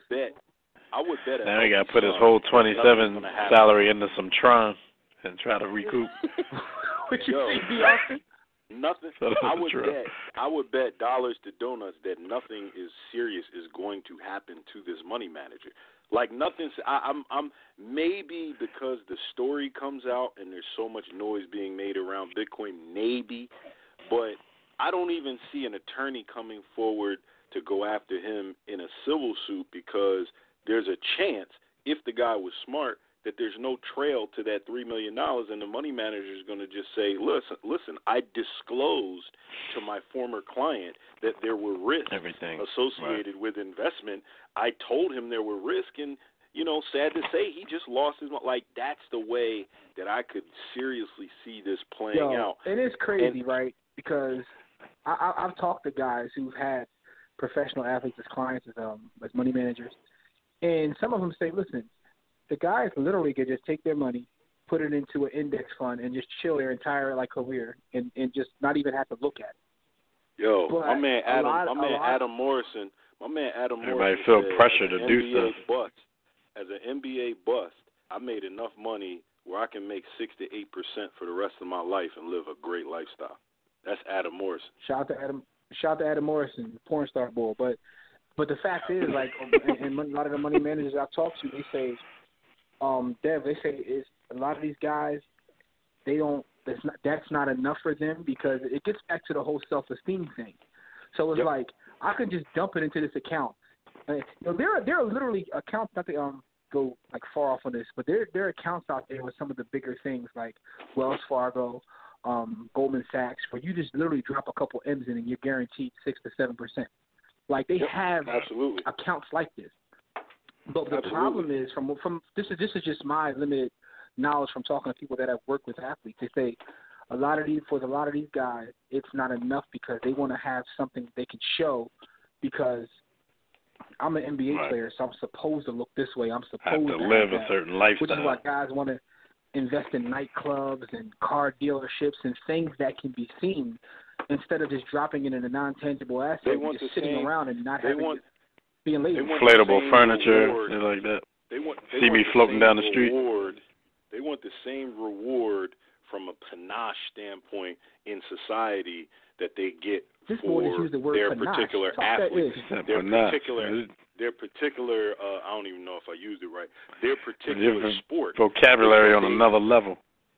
I'm on another level. I haven't heard that word. I haven't heard that word used in about a good 5-6 years, yo. They got love. Panache back, Panache got back. Panache is that itch. They got love for being whatever they were in their sport, and they want that same love, if not more so, for their business. That word's thorough. Absolutely. That word decent. You know what, to be honest, at the end of the day, right? This turns into a whole different conversation about self-worth and just self-esteem, essentially. Jimmy, not to cut you off, I was just about to go there. Self-esteem and cultural esteem, right? Because the country is comfortable with throwing the black athlete up there as the dumb athlete who should just be thankful for the fact that they could make it out of the hood, make a couple M's in their sport, and if they blow it all, well, that's the culture they come from. They come from nothing anyway. So they should have been thankful with what they were allowed to make, and the fact that they blew what they made, we're just going to blame it on them because they're the face. Their community they come from is the face of trash in America anyway. So it all comes back to how America perceives. It all comes back to how our community and people are perceived, and then how they feel about themselves coming from that community. It's a very deep conversation that we got to have another time, hence the reason they chase after swine instead of their own once they feel that has to elevate their status. Community. Community ain't got no panache. All right, man, before we talk some b-ball Jimmy, who we giving some birthday shout-outs to real quick before we move on? You already know, man. It's definitely time to give some birthday shout-outs, and these birthday shout-outs are brought to you by Digital Extreme Technologies. Do you or your business need a custom website? Here's what you got to do. Go to digitalextremetech.com. And if you want to get the hookup, say, yo, Digital Extreme Tech, I heard this on the War Room. They said you can give me a site. I can stop using a Wix site, and I can grow up and be a grown man instead of a little boy using a Wix site. So you can contact Digital Extreme Tech by going to digitalextremetech.com or 267-205-4203. That's right, digitalextremetech.com. Birthday shout-outs. Mike Allstott turns 44. Yo, I love good hands with Allstott. You're in How many good times hands did Bo with say Allstott. that? This is true. He said that every week, even when Allstott did nothing but throw a lead block. I don't hate on Allstott, yo. He was the last great white running back. He was the last fullback who got carries. True. Yo. Nah, Leonard Weaver. Next Weaver got the rock. Next birthday is like one Jim Allstott. Everett. No, I'm sorry. Not Jim Everett. Chris Everett. Chris, and that's what he kept calling him before they start scrapping in the studio. He turned 63. Also, Florence Griffith Joyner. Flo Gisno. Wow. R.I.P. Yo, from the neck down, she was never mind. Go ahead. Yeah. Yo, rest in power to one Joseph Paterno. You know what I mean? Joe Paterno. R.I.P. Committed old head suicide. He just gave up on life when all that stuff hit the fan. Because once you get to a certain age, yo, you can decide like when you want to just flip that switch and you just stop breathing. And Joe just said, nah. That's definitely true. That's definitely true. He let that boy 2017 them kids back in like 2000. Anyway,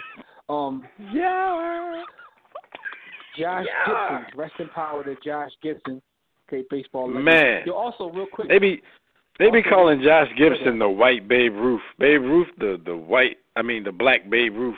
But Babe Ruth is the white Josh Gibson, if anything. Josh Gibson was that dude. I ain't never seen him play though. Rest in power to him.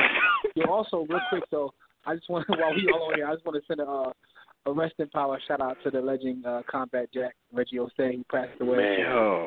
Man, I'm hurt. Yo, rest in power for real, yo. I really am hurt over that, man. F cancer. Yo, I was hurt when Jimmy told me a while back that he was battling cancer because I listen to Backspin a lot on Sirius, so I always hear him because he does all the interviews on that station. So I heard him say one time, he was gonna step back a little bit, to deal with this. But I heard him recently, and I thought he was back. I thought, maybe he beat it or whatever.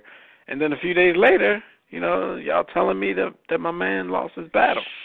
It's crazy, man. Yeah, it's crazy because ready for combat. Gentlemen, that is like a huge part of our audience is men of a certain age that are above, 30, 35 years old, man. Make sure I go to the doctor because my man didn't catch this to the very last minute. Yeah, man. He caught it when he was already in stage 4. Yeah, so get your shoot checked, man. I might be all afraid of that doctor, man. Listen, get your shoot checked. Listen, man. That's all I'm saying, man. And salute to him though, because he showed us love, and not to put our business out there, but there was the point when we actually were almost part of his network. But we want to keep our mouths. Shout out the Loudspeakers Network. And we, spoke offline a lot. So salute to him because he showed us love. But that's a sad story, man, because he was fairly young. But anyway, 48. That's scary, dog. Bring the show down. Yeah, yo, my man got like 3 down. kids and a wife. We weren't sad about FloJo and Josh Gibson, and they've been dead a while. Yeah, they all dead. This is fresh. This is fresh wound right here, man. And this the culture right here. Yeah, that's crazy, man. Yo, Combat Jack did a lot, man. Yo, yeah. I mean, this goes back to like just being an attorney within the culture. The crazy part is his law partner was Ed Woods, and he died like 2 weeks ago. Who was like, wow. I'm like, I don't know what's going on. Like, wow. Yeah. Check your shoe. So, gentlemen that listen to our show, and like I said, a lot of our listeners and our following, men of a certain age, man, make sure y'all get yourself checked out, man. You know what I'm saying? Because I ain't trying to be sending RIP shout out to your Facebook page.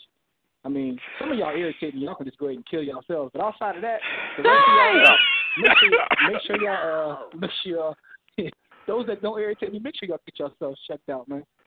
You know what I mean? Well, on that note, anyway, y'all can check out our website at warroomsports.com.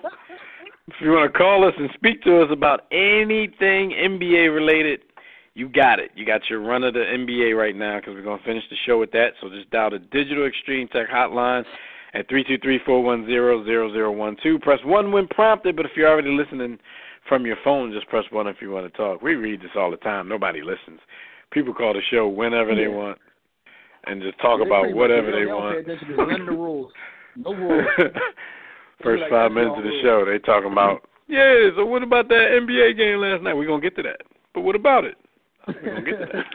Yo, speaking of that, man, it's time to talk a little bit. We got to talk a little NBA before we get out of here, man. This NBA Wrap is brought to you by Audible. It's scheduled to let you read as much as you want. Or if you never learned the fine art of reading, go to audibletrial.com and, get you a free audio book. A lot of great sports books out there. The greatest audio book of all time, Mike Tyson, hands down. So go cop that. Forget phonics. Just go to Audible, man. You don't need no phonics. Now, it's time to talk some hoops. We got to talk about, and I sent the video to this, and I only sent it to B. Austin just to hear the slander. And shout everybody in the Love Sports group Game Time, because they don't understand, like, anybody can get slandered. Everyone knows I love Magic. Magic can get these slander hands, too. There's nobody above the slander. So, let your hands fly. But, you talking about that video on how EJ was created? EJ's two parents? So you can either watch this on NBA.com or xvideos.com, but Zeke and Magic had a sit-down recently, where they discussed their past. But to keep all jokes aside, though, I thought it was a pretty powerful video because here's my spin. No, outside of what you're saying, forget that. But no, how can we forget EJ's parents? Come on, man. But listen, all jokes aside, though, there's a culture where they try to always take our best and brightest, whether it's basketball, football, and kind of put them against each other. So to see someone say, look, I'm sorry, I'm wrong, you're still my brother, I thought it was kind of dope. Maybe it's me getting old and turning into a sensitive dude, but I still thought it was dope. I mean, why it was dope, though, Jim? Well, we know how, they've always done things that seem suspect, but like you said, forgetting about that, all jokes aside, I was like, what the hell was that? But it was a dope moment because, first of all, what they've gone through for the past 25 years was just petty. You know what I'm saying? These guys used to be LeBron and D. Wade back, when cats in the league were friends, but showing their friendship a different way. They were those type of dudes. And a couple of petty things, a couple of misunderstandings here, some hearsay there. 25 years later, you finally got to sit down with your boy and have a talk. I mean, even though they did it for the TV, they didn't do it for the gram. They did it for the TV because they old school. But it was still a good moment. And I've only seen clips of it. I actually recorded it. Remember, I actually announced like a week before it happened in the Game Time group when it was going to come on, and I still haven't gotten a chance to watch the whole thing yet. But just watching the clips and reading the articles that came from it. Sensitive dude too, so you probably gonna I'm probably going to cry. I'm going to see the jump being there balling like, man. It's petty, man. Hug it out, man. As you get older, you start getting like more sensitive and whatnot. But anyway, pause. But you're sitting there like, hug it out, man. Salute to both of you good brothers who are embracing your growth as human beings. I'm still ignorant and in high school, FM dudes and that homoerotica that they kissed each other on the court with. Well, I ain't co-signing that, but just the moment in general, man. I ain't co-signing EJ's existence, but I do have a question for Jimmy. But I wasn't talking about anything that happened in the pause because nothing really happened. But I'm just saying, none of the physical part. I'm talking about just another brother apologizing and saying, "Yo, if I hurt you, my bad." Like I know you're trying to make it mature. I'm just immature. Which one of them is EJ's mom, and which one is the dad? Yo, stop it, yo. And you know what's crazy? Like, when you watch the whole thing, like you can see how close they were because they talk about like Uncle Phil on the blanket. Told me this, like they're close with each other. Yo, but another thing though, like some serious things happened. Some serious things came from this quote unquote beef. He got AIDS. Like your man, like because Michael Jordan always takes the heat for this, but Magic was right along with him, like saying we don't want Zeke on the Dream Team. Like there's no way possible that at that time with that group of players that Isaiah Thomas isn't a member of the 1992 Dream Team. So as Michael Jordan takes all the hit for it for all of these years, like you kind of find out that Magic had a lot to do with it too. Like he had a lot to do with blackballing him from the team. But he admits that he Big Magic Johnson. What has he done? Well, he's a business person. He's got AIDS. Did he do any business? But Magic admit that he helped keep Thomas off the team because he spread rumors that Magic was gay or bisexual after he announced that he had AIDS. He would know. Well, I'm sorry, that he announced that he was HIV positive. You know, because some people will correct us. Like, not the same thing. But yeah, them dudes was like really. They were from like that's actually like that's like, and I'm not even joking when I say this. That's female behavior. Like, so you keep him off of 25 years, yo. Which is like when you keep him off the Dream Team, which is like the greatest team arguably of all time, and it's something that goes down in history because you mad at like a little petty beef. And you spread around my man because he said you're a mom. Just because you mad at him, that should get back. Yo, like, called him a Beckham. Ruined that man's career because he called him a Beckham. I ain't even joking. I know it's gonna be Jalen Ramsey because it's me. But it sounds like lovers quarrel to me. Like that's setting it up. That's why it sounded like a joke because you took like 10 seconds to set it up. Like lovers quarrel. For 25 years, though, I don't think lovers quarrel for 25 years. Like, they should have been patched this up, man. You don't know what type. It's one of those things, man, where it's like you talk about guys who were close friends and who started the beef, but they also guys who are professional athletes and stars in their own right with in their little like circle. So it's like you know they're petty and they're used to getting their way. I'm gonna ask Dev because you're not. Because you got your own lackeys. Who's the better point guard? Who is better? Come on, Who you rather man. have?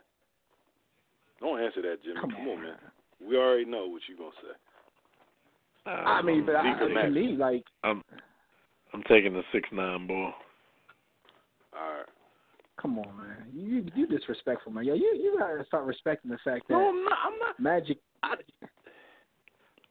at the table of God. Zeke ain't. He's a table of God for what?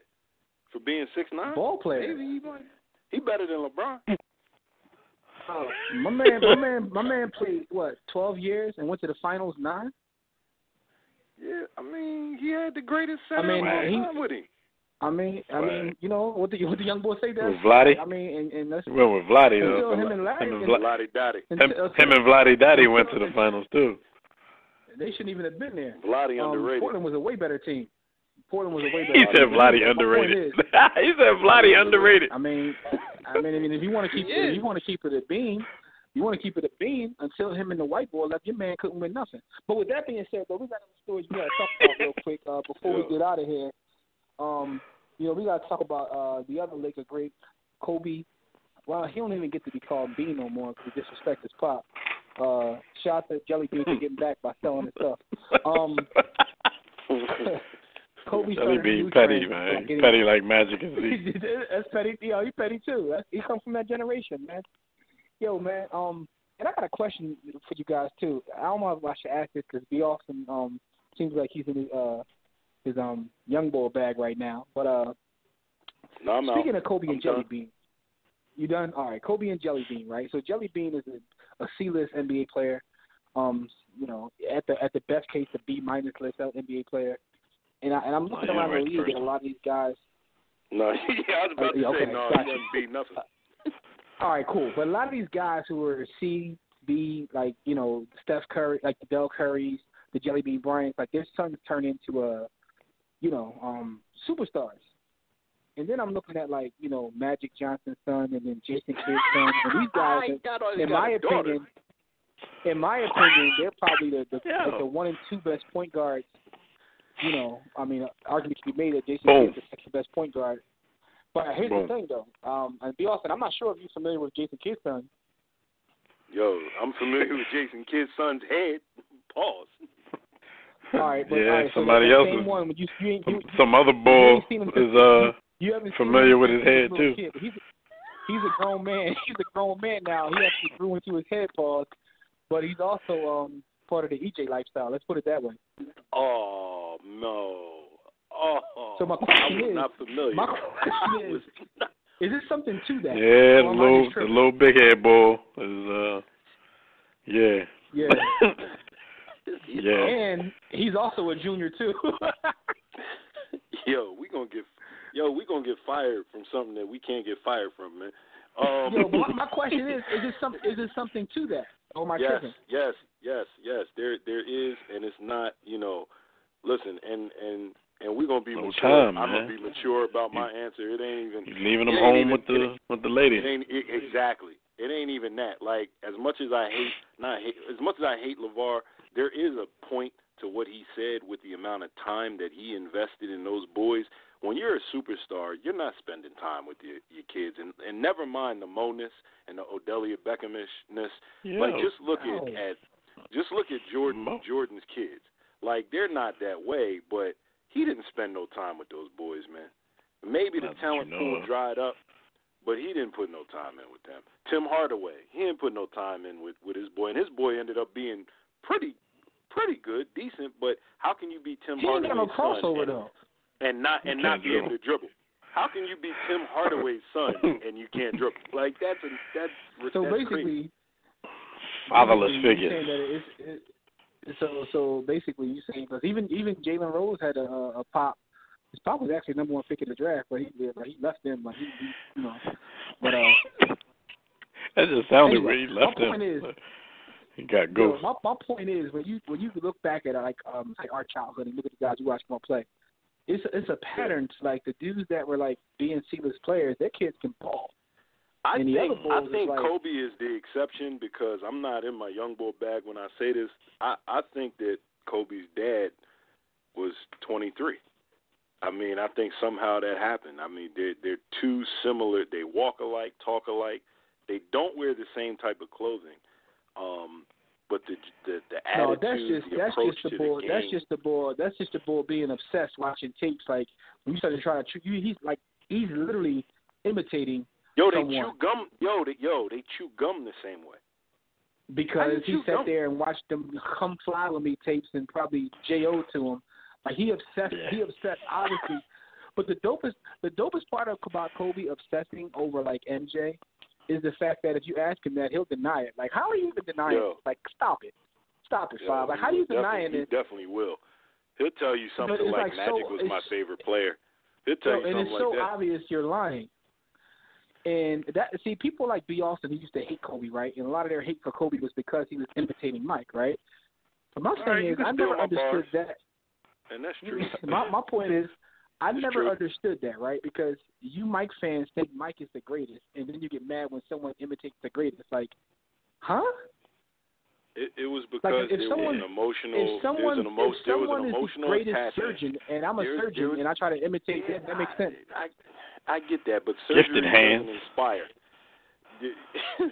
I mean, there is something to that, and I can identify in terms of the emotional connection to the game, the culture, and where we were as young people in our hero worship. What you mean surgery don't inspire? They gave your man a movie about what he did on that surgical table and made us like him before we knew how he really was. Now don't nobody like Ben Carson. Gifted hands, man. Inspirational. His whole legacy. That's the sad part about like his whole shtick. No, I get what you're saying. Like, you ruined your whole legacy. In terms you were a of god Mike, in the community. when it comes to ball, like Mike Mike was almost a deity. So to see someone come that close in imitation was almost sacrilegious. And then as I know, but B, as I grew, but nobody cared with them other imitations though. Like we laughed at that. We liked that. We like when dudes used to imitate Mike and look stupid doing it. Yeah, no one came close, including someone that's going to end up in the Hall of Fame. Like Vince Carter's going to end up in the Hall of Fame, and we laugh at him because he's a joke.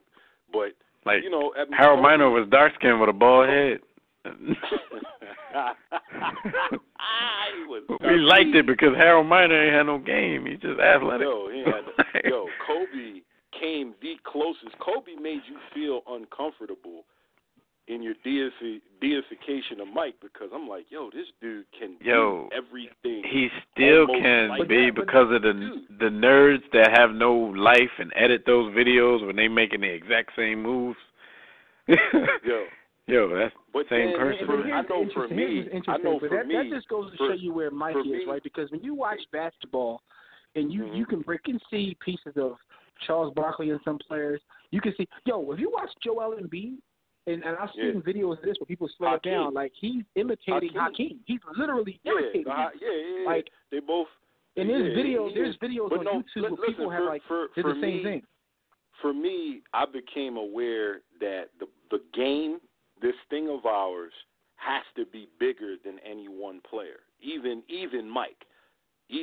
So it came to a point where I felt like I knew I was disrespecting the love of the game and disrespecting the game by not acknowledging Kobe's greatness. Like for me, I would say in terms of watching basketball, Mike, Kobe, AI, and Hakeem are probably the greatest that I've ever seen. I'm not saying they're the greatest other than Mike, of course. They're not. I'm not saying that they're the greatest, but they're the greatest that my eyes have actually witnessed, and you have to respect that and appreciate it. And I know for me in 2006, when I used to call y'all up randomly and say, that boy scored 81 points. Like I couldn't disrespect the game. Jimmy just said that earlier in the show before you came on. He was like, when he scored 81 points, it was nothing else for B. Austin to say. Here's my thing. Here's my thing, right? So I agree. So LeBron got to go for 82 to get your respect? Nah, LeBron got to stop teaming up and rubbing other men. Like, LeBron could score 82, 10, and 10, and B. Austin would be like, he took such and such shot. But, your list was tight. I would add Sad Eye to that list. But here's the thing, right? Brian Watson. Here's the thing. All jokes aside, boy might be one of the best players I've ever seen play. I'm not joking. No. That literally on a playground, with limited athleticism, he destroyed everyone in all comers. All comers. Hold up though. He be playing in like the 50 and over league now, and he still be lighting it up. Like the ball still. Because it's skill. Because when your game is predicated on skill don't go nowhere. Only athleticism disappears. For people who don't know what I'm talking about, just Google Stat Eye Philadelphia basketball, because my man literally was making Sports Illustrated and stuff, and without ever playing in the league, because he was just that nice. Anyway, salute to Kobe though. I think he may be starting a new tradition because I think LeBron's going to have number 6 and 23 retired, and now you're going to start seeing people like. But why? It definitely didn't have the same impact. But people are going to start copying that. LeBron would be a sucker to even allow them to do that though, because what has he done? It's like, let me start. Big LeBron James. But no, I guess he won. He was 6 in Miami though, right? Miami gonna put up 6. They're gonna do it. Miami gonna put up 6, and Cleveland gonna put up 23. And then it's not gonna be with the same squad though. But the knock on LeBron.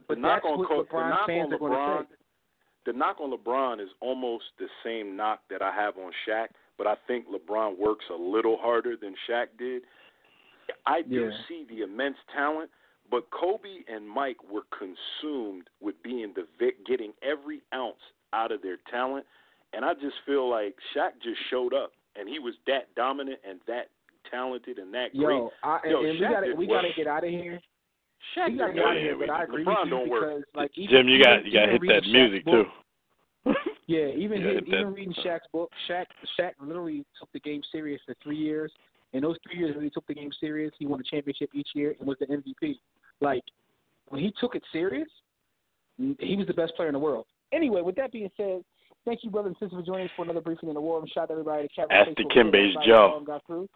Shout out to Greg Ostertag. Shout out to Greg Ostertag. Listen, bottom line, we'll be here next week. Catch us next week. Listen to us on demand. Everything we do, warroomsports.com. Kobe, my third favorite player. Hey, Gus, don't duck us next week either, even though, you know what I mean, you got some booty picks. But, listen, catch us back here next week. Also, pick up my book, Sports the Book, at sportsthebook.com or warroomsports.com. Until next time, everybody, as we always say, don't accept mediocrity. Be steadfast in the war against ignorance. We'll see you chumps on top.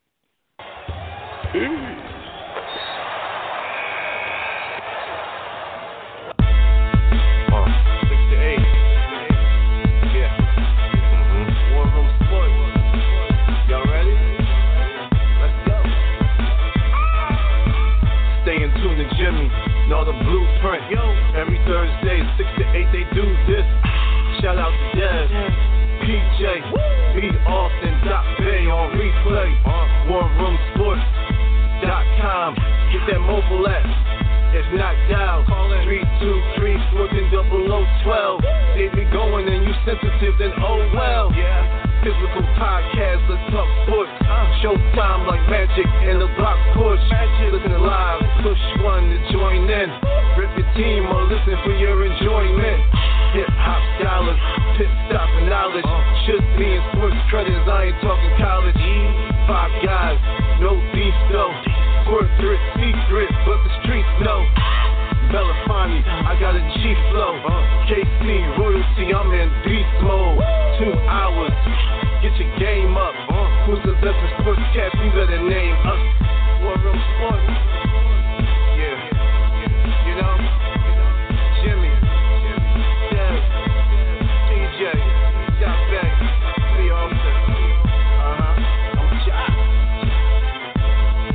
Up and coming on the beat.